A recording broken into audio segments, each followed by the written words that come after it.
Get this and get it straight. Crime is a sucker's road, and those who travel it wind up in the gut of the prison of the grave. There's no other end. But they never learn. This time it was going to be a vacation in the wide open spaces. But a black stallion, a tiny emerald, and a battered horseshoe meant a 24-hour delay. It could have been worse, because to the dude from Manhattan, they meant death.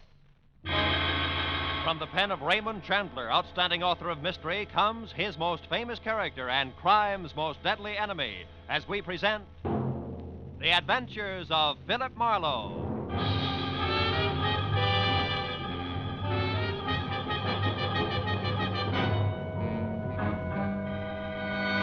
Now, with Gerald Moore, starred as Philip Marlowe, we bring you tonight's exciting story, The Dude from Manhattan.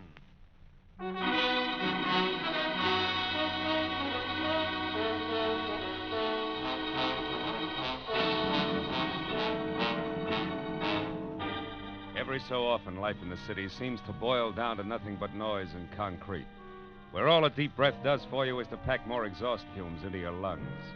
And the nearest thing to nature is a mangy sparrow pecking survival out of a dirty alley. So when I got a long-distance call from an old friend inviting me to spend a week in the great outdoors at a ranch he just bought near Rattlesnake Mountain, I snapped at the chance. Inside an hour, I was rolling down the highway toward San Bernardino.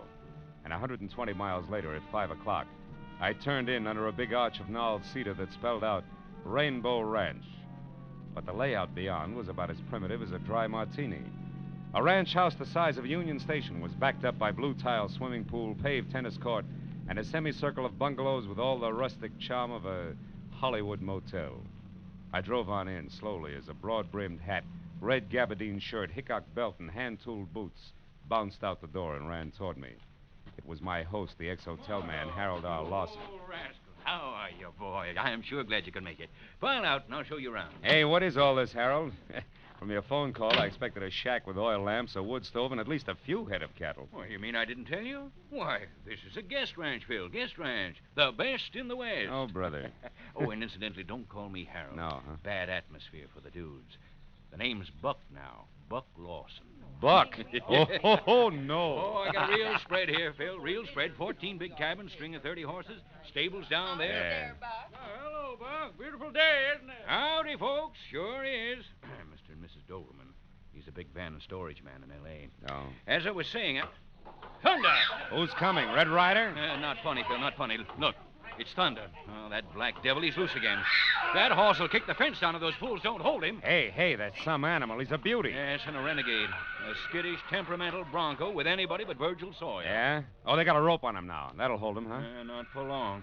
Sawyer's the only hand I've got who can get close to that stallion. And he's leaving tomorrow, blast it. How come? Well, frankly, that's what I wanted to talk to you about. Yeah, wait a minute. I came up here for a rest, not a job. I know. You'll get it, Phil. You'll get it. But since you're here, I figure you could sort of keep your eyes open for me. Lawson, it's a dirty trick. No, Phil, please. I'm expecting trouble, and bluntly, I can't afford it. Mm. Every cent I've got is tied up in this ranch. A serious scandal could ruin me. And you're just the one who can keep that sort of thing from happening. Okay.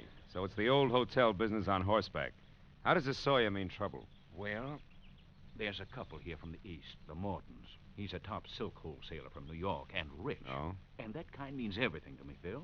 But his wife, Judy, an ex-dance instructor with Arthur Murray back east, well, she's bored stiff out here. And the upshot of it all is that somehow... Mm-hmm. Somehow she and your cowboy Sawyer started making eyes at each other, and the husband got nasty about it, huh?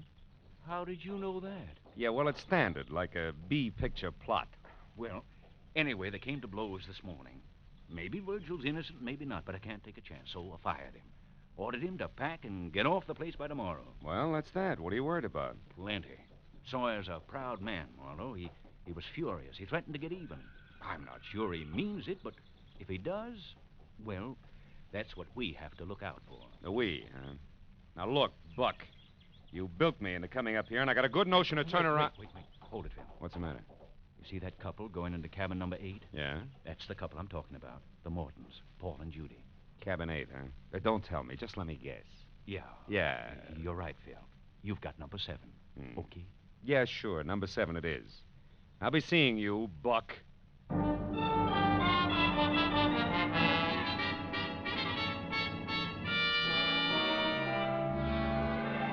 walked up to number 7 and waited for the boy to show up with my bag.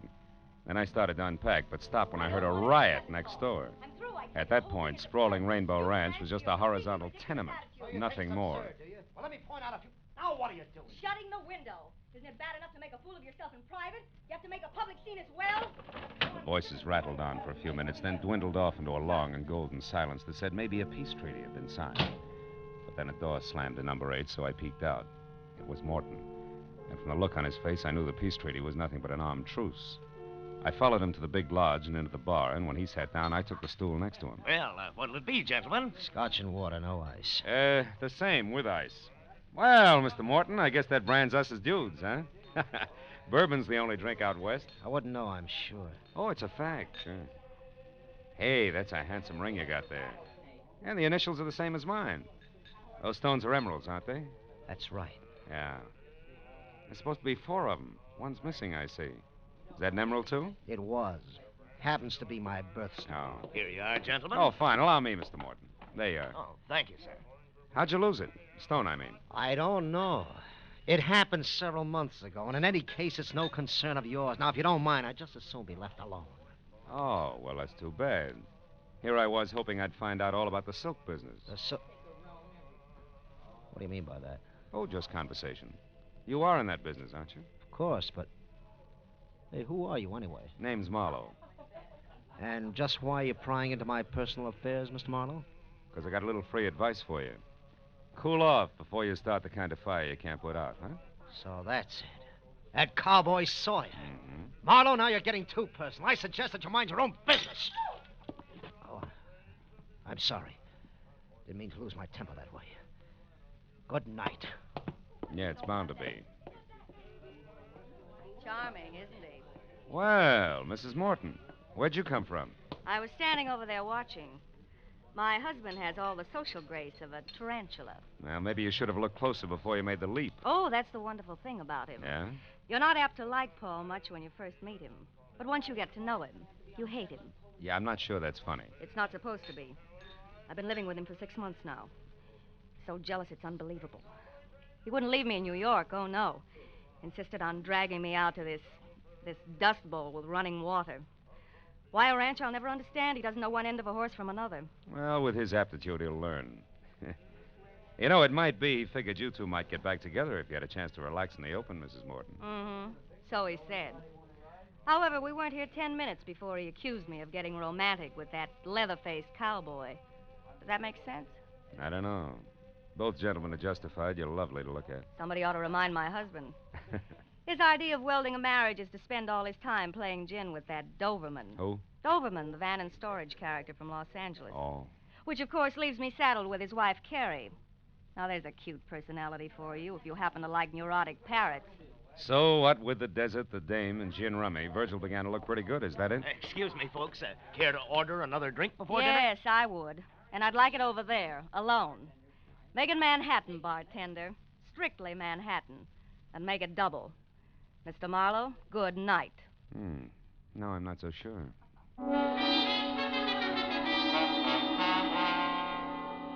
It was almost dark when I left the bar and headed down to the bunkhouse where the working personnel of Rainbow Ranch called home. The casual clutter of rumpled cots, scattered pulp fiction, and dusty boots gave it the only sign of authenticity I'd seen in the entire place. But aside from that, it was empty. Then a noise from outside brought me around the building to the back, where I ran up against 6.5 lean feet of solitary cowboy, with his hat shoved back on his head, pitching horseshoes. He was out of uniform for a flashy dude wrangler, which left him in a faded blue shirt and Levi's that fitted his lanky legs like a pair of bent stovepipes. He spotted me and stood there swinging a battered horseshoe in each hand while I walked up to him. Hello? Hiya, Sawyer. Little dark for horseshoes, isn't it? Little. Hey, you're good. Good at horses, too, huh? I understand you're the only man who can handle that black stallion, Thunder. Yeah, What's the secret? no secret. Just have to treat him right. What's on your mind, mister? The fact that you're leaving tomorrow? I reckon you better keep out of my business. Now, look, Sawyer, it takes at least 2 to make a fight. And fights are poison to Buck Lawson. So? I don't like to see my friends poisoned. Now, why don't you take it easy, huh? Lay off. Keep your nose clean. I don't know who you are, mister, but I'll tell you this anyway, seeing as you're so interested. I'm leaving here tomorrow, all right. But I'm going to square up with a couple of folks first before I go. I got a raw deal here, and I'm just not the kind to take it laying down. What do you mean, raw deal? You're a big boy now. You ought to know better than to get yourself all involved. I'm not much for conversation, fella, but I'm going to say something real plain so you'll be sure to sally. Oh!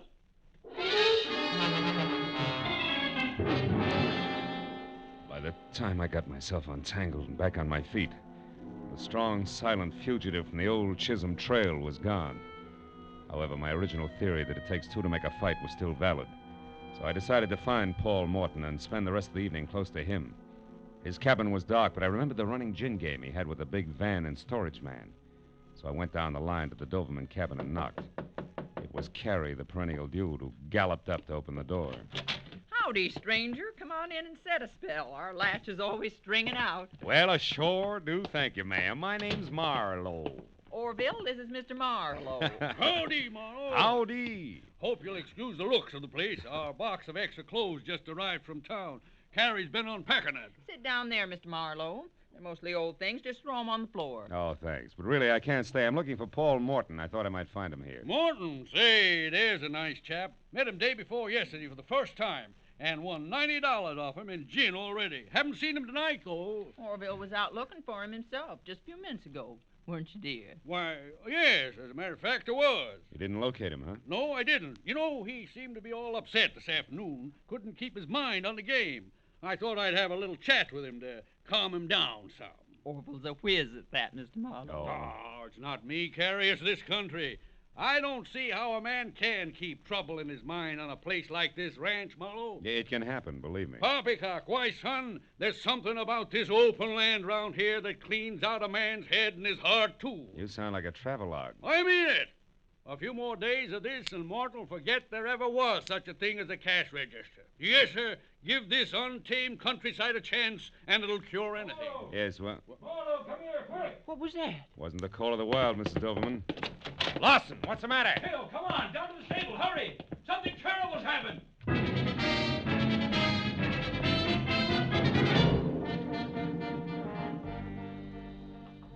How'd you find out about it, Lawson? One of the boys told me. Heard thunder raising a terrible fuss. Come over to check, but by then it was all over. Give me the lantern, Harold, will you? Here you are. Holy smoke. It's Paul Morton, all right. He's been trampled to death. Oh, it's a ghastly accident. And it's all my fault, Phil. I knew thunder was dangerous, and I didn't get rid of it. All right, take it easy. Take it easy. Well, There's a lot of questions to be answered before anybody takes the... Hey, wait a minute. Look at this. Here by the gate. Oh, it's just a horseshoe. Stables are full of them, Phil. Yeah, not like this one. Look at it. It's all battered up. Well, all right, it's battered. Well, what's that supposed to be? Nothing yet. That gives me an idea. Because the last time I saw one of these, it was being pitched at an iron stake behind the bunkhouse. What are you getting at? Well, the chances are at least 50-50 that Paul Morton's death was no accident. It was murder.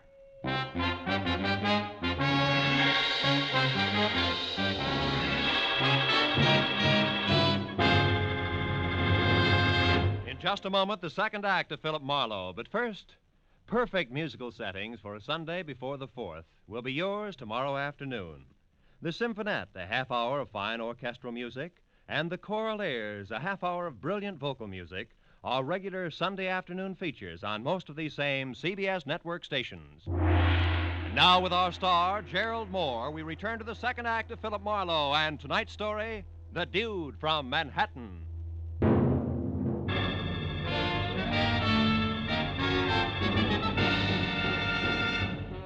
When I labeled Paul Morton's death something worse than an accident, Lawson's mouth fell open and the muscles in his face jerked as his eyes moved slowly from me out to the now quiet black stallion in the corral, who somehow or other seemed to sense the death at our feet.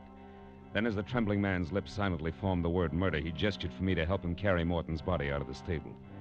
After that, he looked at the dead man's broken face once more, said he was going to call the sheriff's office, and hurried away. A minute later, Judy Morton stepped into the small circle of light that surrounded what only a short time ago had been her husband. But except for a thin line of perspiration above her lips, she was no different than when I'd seen her last. I just passed Buck on my way down here. Told me my husband was dead. Did he tell you anything else, Judy? About how Paul died, I mean? No. It was a stallion, wasn't it? An accident? I doubt it. Why, Marlowe? For one thing, this horseshoe, too close to the body. But this is a stable. And this a horseshoe that's been used exclusively for pitching at a stake in the ground. Here, look at it. And remember, Cowboy Virgil's favorite sport is horseshoes. Besides, what reason would your husband have for coming down here at this hour in the first place? He wasn't too crazy about horses, you know. No, but he was about me. Let's move a little away from here, Marlowe. Cigarette? No, thanks. I'm not coming apart at the seams because it isn't in me. I hated Paul. Hated him with all my heart, Marlowe. I'm down here only because he pleaded with me, begged me to talk to him once more, to listen to reason. About what? About the decision I came to less than an hour ago, which was divorce, unconditionally. I thought you said you came out here to try to patch things up. I did. But I also said that we weren't doing a very good job of it. Then, tonight, a little after we left you at the bar, Marlowe, I got my hands on the lever I needed to pry myself loose from that jealous maniac. It was the knowledge, Marlowe, that my late husband was crooked. Silk business? Yes. While he was drinking his dinner, I went to one of his suitcases for an aspirin. Found what instead? At least 3 dozen samples of the best silks made without any importer's or manufacturer's name. And underneath that, $200,000 in cash. I know enough about the silk business to fill in the blanks, Marlowe. All of which comes under the heading black market, huh? Yes. I added what I had found to the fact that this Dude ranch he had insisted on was close to Los Angeles. Close enough for him to run off and conduct his purchasing while I thought he was communing with nature or playing gin with that Mr. Doberman. Then I had him. Mm-hmm. You also had a divorce, no strings attached, right? Exactly. Blackmail to get rid of your own husband. Pretty, isn't it? Yeah. Well, at least with this accident, or whatever it is, it's no longer necessary. No. Now, Judy, only 2 things are necessary. One, the location of Virgil Sawyer, and the other, you in your own cabin where I can ask you some questions later. Why do you want to ask me questions? Well, I might be making a big mistake, baby. But it might be that Virgil and you are out for the $200,000. You know, honey, that man in the saddle might like money, too. I'll see you. When I started back for the bunkhouse, the only place I knew of that might give me a lead on the strong, silent horseshoe pitcher, I realized that tagging Paul Morton's death a murder was one thing, proving it was going to be quite another. And when I was there and the place was empty without even signs of a hasty departure, I was sure of it. But not by intuition, as was the gentleman standing in the open doorway watching my every move. Orville Doberman, champion of the wide-open spaces, didn't believe that a clean-cut cowboy could be guilty of anything more unrefined than spitting on a pot-bellied stove. Marlowe, I think you're crazy. Buck told me about your finding that horseshoe next to Morton's body and the conclusion you jumped to from there. You're being very hasty, boy, and that's dangerous, and that's the reason I'm here. I don't believe in necktie parties. A man's got a right to a fair trial. Hey, hold it. Nobody said anything about lynching your hero. Huh? I want to find Sawyer, so that if I'm right, we can save the state the time and trouble of a manhunt. But since you brought it up, Vigilante, don't scramble for conclusions too quickly yourself. I happen to have a little more to go on than the relative position of a horseshoe. Not that idle gossip that's going around. The same. At the moment, it figures 2 ways. Virgil's unhappy enough with the status quo to liquidate the city slicker. Or Virgil and the squaw light out after a clean start the hard way. Choose one. Nonsense, Marlowe. In either case, and especially the stupid suggestion that the girl and Virgil Sawyer are in cahoots. That I can't believe. Well, sentimental reasons I can't either. Besides, Judy Morton found out enough about her husband within the last hour to make murder for freedom's sake very unnecessary. She learned he was a crook, Mr. D, if you can stand the disillusionment. Oh, no, Marlowe. Yes, and shady dealings in silk. Judy didn't go into details about it, but I gather she found out enough to make him sit up and take notice. And that brings us right back to Virgil, boots, saddle, and all. Yeah, it does, sort of. And we'll argue the fine points later. But right now, Mr. Doberman, if you want to make sure that everybody gets a square deal, get close to Judy's cabin and stay there. Sentry duty, your object. All right. And if I'm wrong about the cowboy, you've done nothing worse than waste your time. Goodbye. I spent the next 20 minutes talking to cowhands, guests, miscellaneous hired men, any and everybody who might have been able to say he went that-a-way of Virgil Sawyer, with no success. And to make matters worse, when I'd given that up and was on my way back to the lodge to help Lawson wait for the sheriff, I found myself being paged, Western style, of course, by no one else but Mrs. Carrie Doberman, the capital D in Dude Ranch. Howdy. Howdy, ma'am. Oh, Mr. Marlowe. Yeah. Mr. Marlowe, look at this. Look at what I've found. I've struck it rich, you might say, much like the old rustlers. The old rustlers, Mrs. Doberman, stole cattle. Oh? Yes. Oh. Yes, so they did. I guess I meant those panhandle men. You know, gold is where you find it. Anyhow, look, it's a precious stone. Small, but nevertheless precious. Mined while digging for worms, no doubt. Oh, Mr. Marlowe, you're teasing me. Yeah. You know very well that this is a polished stone. Funny thing, though, is where I found it. Shall I tell you? Oh, please. Please do, Mrs. Doverman. Well, I was just unpacking those clothes that Orville has sent up from Los Angeles. Yeah. Some slacks and things like that. And, well, when I started to hang a pair up, this fell out of one of the cuffs. And then... Now, I wonder how a little old emerald like this ever got there. Well, it was probably mice, Mrs. Emerald. Let me see that, quick. Well, yes, of course. But believe me, Mr. Marlowe, it can't be very valuable, I'm sure. I'm not. What are you talking about? Murder, or a reasonable facsimile thereof, and a girl named Judy Morton if I don't hurry. Goodbye, and bless you, Mrs. Doverman. You talk too much, but now was the right time.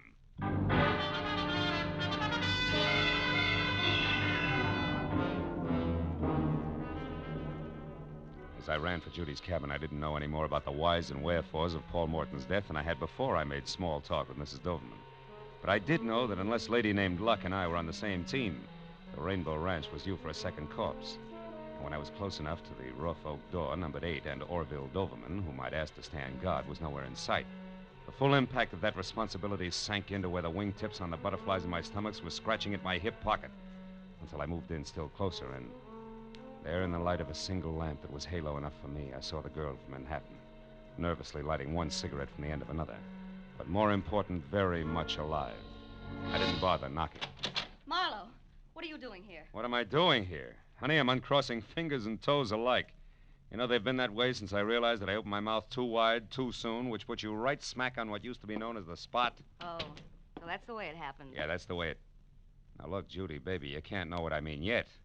It's Doverman, honey, the gin player with all the moving vans. He's the one your husband was buying that black market silk from. But I didn't know that until a few minutes ago, which was after I told him where you could be found and that you knew an awful lot. Oh, which, Mr. Marlowe, he thanks you and warns you not to move. See what I mean, Phil? Sure, I see. You know, it's funny, Doverman, when I was outside and didn't see you around, did see that Judy here was still in good health, I figured that either you had decided to sit tight until you knew exactly how much she did know, or that you already started to run. Yeah, this I didn't count on. And this, Marlowe, should point up what I said earlier about your jumping to conclusions. It's dangerous. Handling hot silk is child's play. Huh? It has been for me for 20 years, Marlowe. For your husband, Mrs. Morton, it was much more. That's why I had to come to you like this. That's why I had to know if his stupidity went so far that even you knew of me. You shouldn't have bothered Mr. Doverman. I didn't. No, but you see, Marlowe did. That leaves me even. Correction, Doverman. Paul Morton's dead. You're out in front. I didn't kill Morton, Marlowe, and neither did Virgil Sawyer. I saw it all, my friend.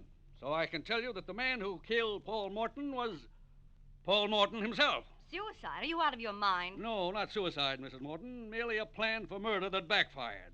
The intended victim was you, his wife. Oh, no. Keep talking, Doverman. Why, Marlowe? I'd rather keep you guessing. I wouldn't. Duck, baby! Oh, my shoulder. Now's the man said keep talking. I can't. I'm hit. You'll be again if you don't. Sawyer, no. Stay out of this, Marlowe. Come on, Doverman. I'm not going to ask you again. Oh, no. I'm not even going to let you fall until you tell the rest. Okay. I'll tell you. I overheard Morton ask him. So I'm go to your place first, Sawyer, pick up one of your horseshoes, and then he went to the stables near the Black Stallion stall. The horseshoe in his hand. Oh, Sawyer, my shoulder. Come on, Doverman. You're not finished yet. I figured that he was going to... To knock his wife out, leave Sawyer's horseshoe where it'll be found, then half make it look like an accident that would fool nobody, huh? What went wrong, Doverman? Why didn't it work? Oh, he approached Thunder from the right side instead of the left. The horse got excited, kicked out, and caught him. That dude. Now, let go, Sawyer. Sure, Doverman. With pleasure.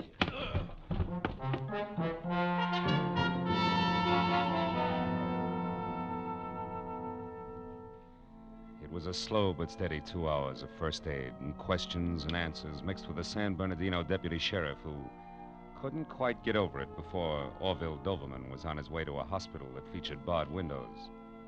Mrs. Doverman, a complete innocent, was on her way back to Los Angeles. And Buck Lawson, Judy, and I were in the bunkhouse, watching Virgil Sawyer watch a pot full of water boil for coffee, ranch style. Well, you know, you can't ever tell, Marlowe.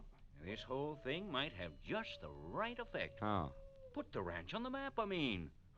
After all, it was a genuine 100% cowboy who saved the day for us. Oh, no, that's not right, Buck. Huh? It was Marlowe here. I only followed him. Coffee's ready, folks. Oh, that's for me. Good. Let's go. What did make you go up there, Mr. Marlowe? Oh, a little precious stone, Virgil. An emerald that once fell out of Paul Morton's initialed ring. But, Marlowe, that happened a long time ago, 3-4 months. It was just after Paul had returned to New York from Los Angeles. Yeah, and negotiations with Doverman. You see, honey, it was Mrs. Doverman, really, who found the missing emerald tonight and a pair of slacks that Orville had sent up here. Then that was proof that Paul must have been with Doberman in Los Angeles before. Yet they claim to have met for the first time here at the ranch. Yeah, that's what they claimed. That plus what you told me, Judy, made the man with the moving vans it. And, oh! Hey, Virgil, that coffee's hot. But it's good. Well, anyway, since I told Doverman where you were and that you knew your husband had been dealing in black market silks, he took his cue accordingly. Yes, and fortunately, yours. Well, that makes it 2 people who tried to kill me tonight. My husband and his partner. Seldom is heard a discouraging word. Oh, fine. And the skies are not cloudy all day. Good night, gentlemen.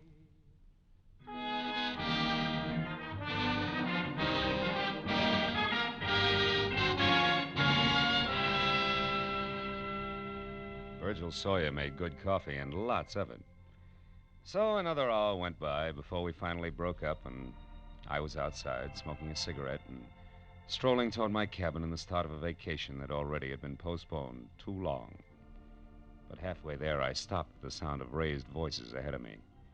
A man and a woman were arguing violently, and a little away from them, on the porch of my cabin, watching the battle of the sexes with consternation while he waited for me, was Buck Lawson, mine host. I turned quickly and hurried back to the bunkhouse where I knew Virgil Sawyer would put me up for the night. Where I knew that early the next morning, I could sneak off, find a quiet, cool stream, and fish. A coyote high in the hills someplace said I had the right idea.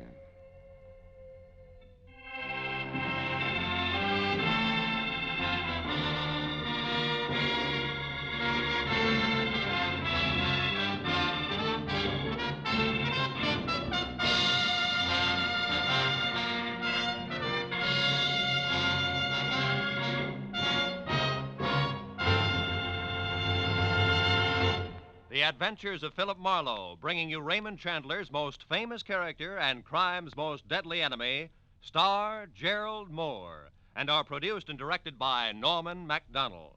Script is by Mel Donnelly, Robert Mitchell, and Gene Levitt.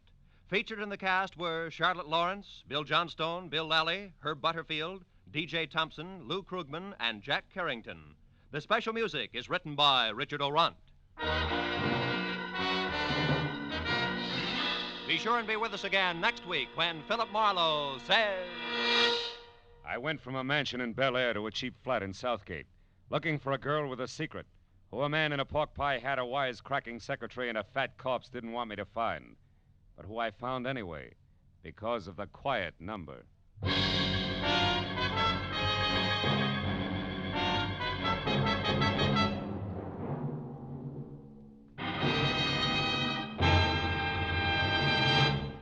Three highly individual, highly entertaining mystery adventure shows stand high among the top shows on CBS every Sunday. The Green Llama, Call the Police, Sam Spade. Go adventuring with them every Sunday when they come to you over most of these same CBS stations. This is Roy Rowan speaking. Now, stay tuned for Gangbusters, which follows immediately over most of these same CBS network stations.